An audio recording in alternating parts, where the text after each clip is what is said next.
अक्कलकोट येथे ब्रह्मांड नायक श्री स्वामी समर्थ महाराजांच्या 148व्या पुण्यतिथीनिमित्त आस्था सामाजिक संस्थेच्या वतीने भक्तिमय आणि सामाजिक बांधिलकी जपणारा उपक्रम राबवण्यात आला।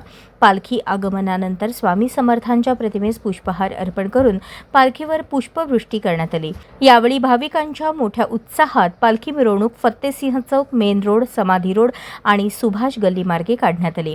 या निमित्ताने आस्था सामाजिक संस्थेच्या वतीने सुमारे 1000 स्वामी भक्तांना आमरस थंड पेय बॉटलचे वाटप करण्यात आले।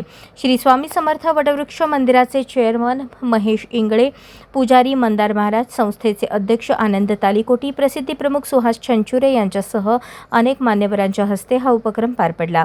गेल्या 10 वर्षांपासून आस्था सामाजिक संस्था अन्नदानासह विविध सामाजिक उपक्रम राबवत असून समाजाप्रती आपली जबाबदारी जपण्याचा प्रयत्न करत आहे, असे अध्यक्ष आनंद तालीकोटी यांनी सांगितले। या उपक्रमासाठी अनेक दानशूर व्यक्तींचे आर्थिक सहकार्य लाभले असून कार्यकर्त्यांनीही उत्साहाने सहभाग नोंदवत कार्यक्रम यशस्वी केला।